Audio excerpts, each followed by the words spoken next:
Hey guys, it's me, DMC Gamer. I know I've not uploaded any videos in like, what, a couple of months. So, I just couldn't be bothered uploading any videos anymore. I decided to quit YouTube for a bit. So, I'm back, but I don't know for how long. So, for this video I've decided to do a list of films I've seen in 2017 ranked from worst to best, or best to worst. So, I've seen like 16 films this year, 16 films in cinemas. Went to go see them mostly opening day or opening weekend, and some of them were great, some of them were really disappointing. So we're gonna get started with. I'll tell you when it gets.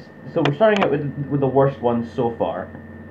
So we're starting out with the worst ones. So number 16 is gonna be quite a controversial one. Star Wars: The Last Jedi.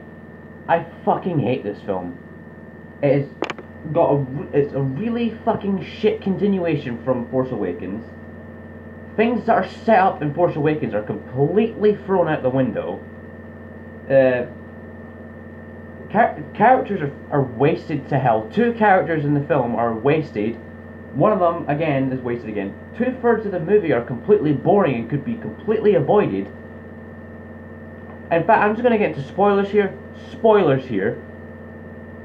The entire part with the Resistance could be entirely avoided if Holdo told Poe the plan.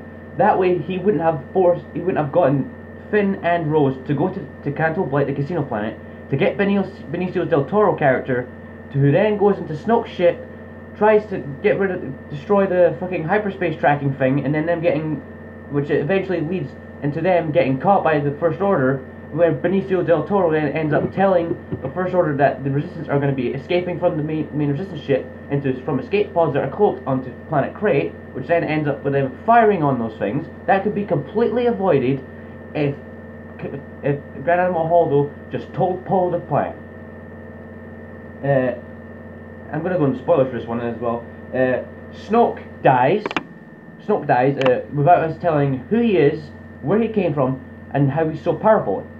They said in interviews that he was meant to be as powerful as the Emperor, and yet he cannot sense Kylo Ren turning a lightsaber that is right at his fucking side towards him and igniting it. How can he not sense that? That is so disappointing. You could easily fucking see that if he's as powerful as the Emperor. That's a wasted character. Talking about our wasted character, Phasma's wasted again. Phasma fucking dies. I'm pretty sure she gets less screen time in this than she did in Force Awakens, with less lines. And she dies like a bitch. So yeah, overall, Last Jedi, completely disappointing film. This is why they should do the way George Lucas did it. Before you make the film, make a script for each film in the trilogy, and then go and make it. Whereas instead of having different directors directing each film, just have one director direct each film, while having a script, because then it conflicts with the vision. Because, like I said, things in Force Awakens were set up by J.J. Abrams, and director of Last Jedi Rian Johnson just threw them out the window. Luke, that moment at the end of Force Awakens where you felt like Luke was going to come back, and he went to this planet for a reason. But no, Luke's reason for coming to this planet is, I just came here to die. I came here to die. If you came here to die, then why did you plant a map inside of R2 to come find you? Why? It makes no sense. But anyway, Last Jedi, very disappointing film. Probably the worst film I've seen this year. It's the second worst. In fact, no, it's the worst Star Wars film. Worse than Rogue One. And in fact, and I can't say this, but I think all the prequels were better than Last Jedi. So, going on, number 15, Spider-Man Homecoming. I was not even hyped for this film. I just thought go and see it with my nephew, see if it would be fun. No, it was really disappointing.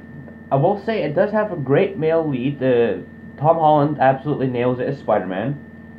Michael Keaton is the best fucking Marvel film we've had in a year. We've had ever. So Michael Keaton, great job on portraying the Vulture. He actually had a reason for being a villain this time. He decided to become a villain just to get more alien tech so he could sell it, so he could support his family, because he was getting out of a job. So it's a great reason for becoming a villain. Why he doesn't want to lose his job to Spider-Man. So great job, Michael Keaton. But the supporting cast was completely forgettable, except for Robert Downey Jr., who's always fun to watch in these Marvel films. He's a joy to watch. So Spider-Man: Homecoming, overall disappointing film. Great male lead, great villain, but crap supporting cast. Number 14 is The Mummy. I was optimistic about this film. I never thought it was instantly going to be shit. But then I went to see it, I was like, God damn, this is a real damn disappointment. So, the story was completely forgettable. For every character in the film was completely forgettable, and a very disappointing villain. I mean, come on, it just feels like a forced entry into the dark universe. It didn't need to start out with a mummy. I think Dracula Untold was a better first entry, but that's not canon anymore. So, Mummy overall very disappointing film. Assassin's Creed. It's a video game movie, so you know it. I was optimistic about this one as well. It looked good in the trailers, but then I saw it and I was like, oh god, what have they done? It was terrible story, but overall great action. Action was great, but the characters were all forgettable. I don't even remember a single character from that film. So overall, Assassin's Creed, alright. But anyway. Number 12 was Transformers: The Last Night. I have a soft spot for the Michael Bay Transformers films. I don't think all of them are terrible. I really like the first one and Dark of the Moon. I think Dark of the Moon is the best one. I think Last Night is the second best. I think Last Night is the second best Transformers film by Michael Bay. It's got a great story.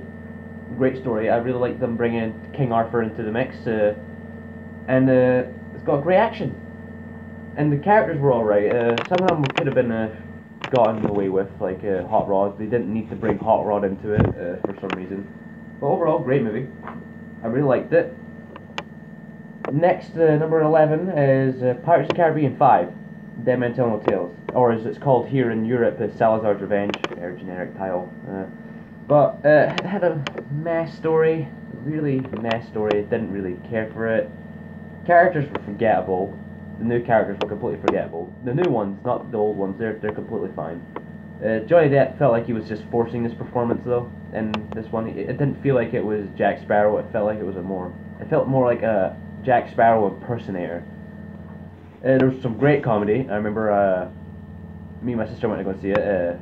At the part where Jack's in the guillotine and he's just spinning round and round with the guillotine and it's almost about to drop onto his head, but then it goes another direction. My sister was laughing at that. She almost died because of that. I was laughing at that as well. And Salazar was a really great villain. He's probably the best villain since Davy Jones. He's a really great villain, really intimidating, and he's fun as hell. So number 10 is Alien Covenant. We passed the worst films after 13, so the worst films are behind us. So number 10 is Alien Covenant. It's a great continuation from Prometheus. I don't really see all the hate for Prometheus. I think it's a pretty damn fine film.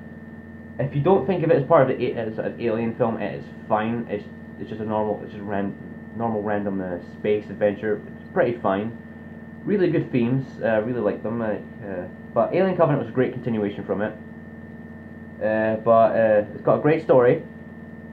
A really great story. Continuing on from Prometheus. Which one was it? Walter or David? It's either Walt. I think it's David. Following on David's story from Prometheus. But the main cast are completely forgettable. All of them are forgettable. No practical effects. That is a minus. And especially on the Xenomorphs. The Xenomorphs should be practical. That's how you make a Xenomorph. You make it practical, not as CG. And the Xenomorphs kind of feel tacked on. The Xenomorphs it feels like the Xenomorphs you would have made a great film even if the Xenomorphs weren't there. They just feel like they were just put there because, oh, Alien, it'll sell. So the Xenomorphs didn't really feel threatening. They felt a bit too CGI because they were mostly CGI. So I think it would have been a better film if the Xenomorphs weren't there. It would just be called Prometheus 2. It would have been a better film. So Alien Covenant overall, great continuation. Probably a crap Alien film because the Xenomorphs felt kind of tacked on. Number 9, Thor Ragnarok. I saw the trailers for this film and I'm like, oh my god, it's a comedy. Why would you just make it a pure comedy? But then I went to go see it. It's actually a pretty damn good comedy. The comedy is really damn fucking spot on. Really good. Got a great soundtrack. I never would have thought that for a Marvel film would have a great soundtrack with licensed songs. The cast and characters were great. Chris Hemsworth is still rocking it as Thor. Tom Hiddleston is still great as Loki. Cate Blanchett, I didn't know how she would do as the main villain, but she's actually quite intimidating. That was the next point, intimidating villain. I think Hela's the most intimidating villain we've had in a Marvel film ever, until Thanos comes around. There is a downside though, it's got too much lols, too much comedy. It felt like it could have done with less comedy. And I didn't write this point down, but the best supporting character ever, Korg. He needs a movie of his own. Korg needs he needs a movie of his own. I was surprised at how good Korg was. He should have been a main character, not just had small parts in the film. But honestly, Korg is my favourite character in this film. He needs a Marvel one-shot or something. Give him his one-shot, Marvel. So, Thor Ragnarok, overall, great film, great comedy. Great characters. I would see it again. I would happily see this again with people. Now, number 8, John Wick Chapter 2. I didn't really like this movie as much as the first one. I think it was still great. Keanu Reeves is still kicking it as John Wick. But the only thing I can remember from this is the action. I only remember the action from this film, so that's a good enough ranking for number 8. So number 7, Kong, Skull Island. Now, I'm a sucker for monster movies. I'm a sucker for kaiju movies. I really like them. So I went to go see this, and it was great. It gave me exactly what I wanted.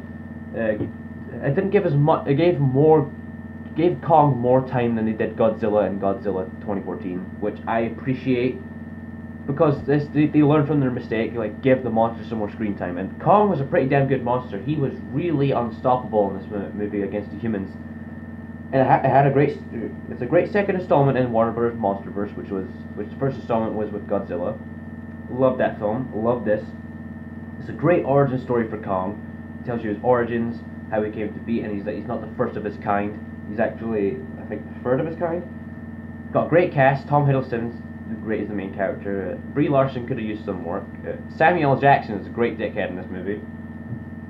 And it's a great setup for Kong versus Godzilla, which is going to happen soon. So we have to look forward to that. So overall, great movie, great monster movie. If you're looking for a great monster movie, Kong Skull Island is for you. Number 6 is Guardians of the Galaxy Volume 2. Now, I recently just watched this when I was doing on my Marvel marathon for Ragnarok coming around. And I started it when I saw the trailer for Infinity War, my Marvel marathon. So I didn't have Guardians Volume 2. I had to watch it on something. And overall, I think it's better than the first one. I think it's better than Guardians 1. Like, every joke had me laughing. It was so good. The story is unexpectedly dark at times. I didn't expect it to go that dark sometimes. Ego is a great villain. I never expected Kurt Russell to play a good villain. And the cast is still great. It's still a great cast. I would watch it again. I would really watch Guardians 2 all over again. So overall, great comedy, great Marvel movie, one of the best I've seen in a while. And I definitely watch it again. So now we're getting to the top 5. So number 5 is Wonder Woman. Now I'm more of a DC fan than a Marvel fan. I think DC gets a bit too much hate. They're trying to do their own thing, and yet people are bashing them. So when I went to go see Wonder Woman, I was still expecting it to not be better than Batman v Superman, because in my opinion, Batman v Superman is my favourite comic book movie of all time. Nothing can top it in my opinion. So I was right, it wasn't better than Batman v Superman. It was just as good. Well, I wouldn't say just as good. I'd say somewhat less good. So it's a great origin story for Wonder Woman. It shows you her growing up in Themyscira and going on and leaving Themyscira to go help Chris Pine's character Steve Trevor in the war to kill Ares, who she thinks is causing all of this. Gal Gadot kills it. Gal Gadot proves she could just say she can lead a film on her own. She has just proven everyone wrong that she can lead a film on her own as Wonder Woman. Patty Jenkins is a great female director. I hope she gets.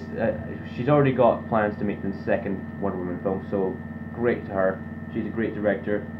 Although the film does suffer from a weak villain. Ares was kind of a weak villain. Although I don't think Ares was meant to be the real villain. I think the villain of the movie was meant to be the theme of war. How Ares isn't directly responsible for everyone's violent tendencies. I think that was a better villain. It's just the feeling of war is the actual enemy, not Ares. So I think that was a great plot twist. They just didn't need to have Ares in there. They could have made it like Ares isn't everyone. Ares is everyone's violent tendencies for war. They could have made it like that. But overall, Wonder Woman was a great film. I would watch it again. I still need to watch it again on Blu-ray. I've got it on Blu-ray. I really loved it. So number 4, the unexpected hit for me was It. This year's It. I went to go see this with my friend Kieran, and we fucking loved it. And this is when I decided to start getting into Stephen King. It had a great story. Great story. I really loved this film. Pennywise is the most terrifying horror movie villain I've seen in years, and I honestly cannot wait for this to come out on Blu-ray because I'll just rewatch it and rewatch it and rewatch it. It is such a good movie. It's probably the best horror film I've seen in years. The child actors are great. Child actors usually get a lot of hate these days, but I think because of this movie, they can carry a movie on their own. There is a downside. It does turn into a comedy by the end, mainly after as soon as they get into the haunted house, it does turn into a bit of a comedy, which I kind of like because it's meant to be a scary clown. You can't make that scary all the time. You have to make it funny. And they embraced that because the original miniseries was fucking ridiculous as well. Overall, it's a great movie, and it's the best horror film I've seen in years. I would rewatch it again and again, and I cannot wait for It Chapter 2. So, now we're getting to the top 3. So, number 3 was the unexpected hit for me this year, Power Rangers. As you mostly don't know, I'm a big fan of Power Rangers. I still watch it to this day. I think In Space is the best season. And I went into this film thinking it would be kind of crap, but it's actually pretty damn good. It's a great take on the original series. It stays true to its source material. The cast of characters are likable. Everyone did a really good job. And what I didn't expect from this film was great character development. It focuses less on them as the Rangers and more of them as the people that they are instead of the Rangers, which gives them more time to grow. Because like they said, to become Rangers you must know each other. You must know each other. You must have feelings for each other. You must look out for each other to become Rangers. And they use that to become Rangers because they're all friends. They use this character development to become friends and all care for each other, which is a great take on the Power Rangers, where as soon as they were recruited by Zordon in the series, they instantly had the powers. They didn't have to work for it. So I think it's a great twist on Power Rangers, and I really like this movie. I've got it on Blu-ray. I would rewatch it again and again. I love this movie so much. But Rita Repulsa is a weak villain. She is not that intimidating, and there's way too much product placement in this movie. But overall, I would still watch this movie again and again. It's my favorite movie, one of my favorite movies of this year. I love it. I give it a 10 out of 10. I give it a 10 out of 10. Best Power Rangers movie so far. Although it isn't saying much, it's still a great movie, and I hope it gets a sequel. So number 2, Justice League. Now, people, like I said, I'm a big DC fan. I like Zack Snyder's films. I think he's a great director. I think he gets way too much hate for trying to stick too close to source material. But I think he does it really great. So with Justice League, it was kind of a mixed bag because, as you know, Zack Snyder had to leave halfway through the film because his daughter committed suicide.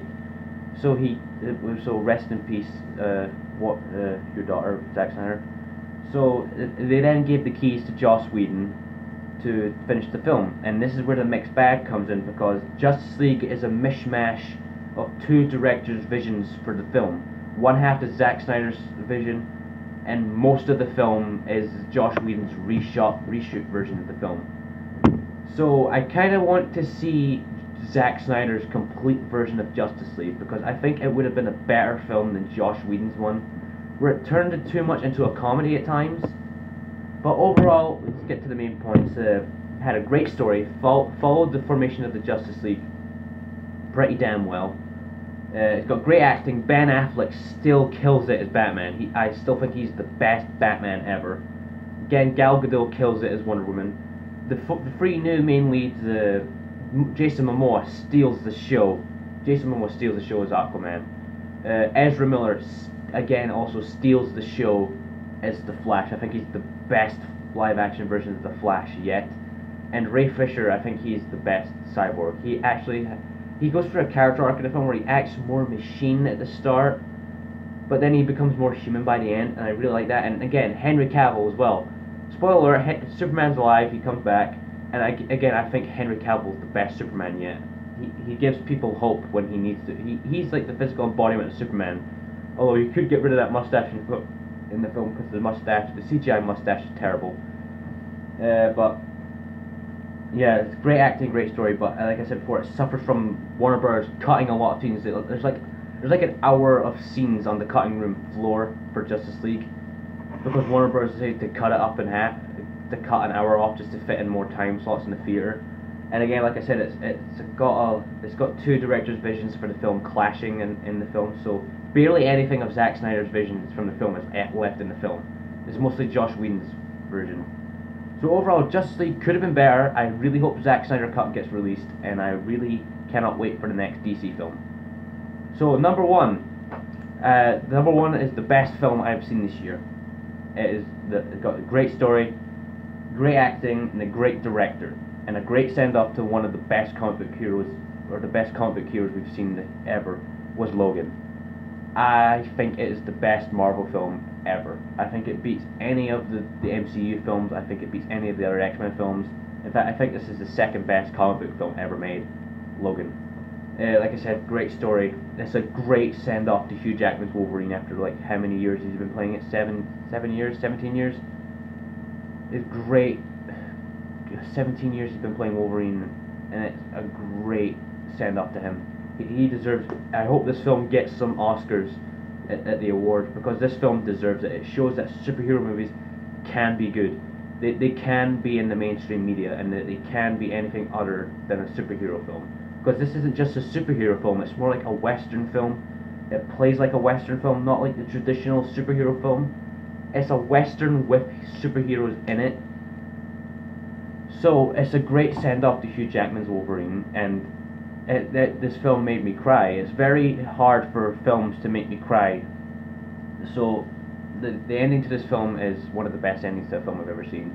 Like I said, I really hope this film gets some Oscars. I hope it gets Best Actor, Best Director, Best Movie. I really hope it gets Best Movie, because this film deserves it. It shows you what superhero movies can do in the mainstream media. They don't need to be superhero movies, they can be anything else. And I really love this film. I think Logan's the best film of this year. So thank you everybody for watching this video. So what did you guys think of my list? Do you disagree with me on most of them? Do you agree with me on most of them? Mostly you're going to disagree with me on Last Jedi, because Last Jedi is a steaming piece of shit. So let me know what you think in the comments below, and I'll see you all in the next video.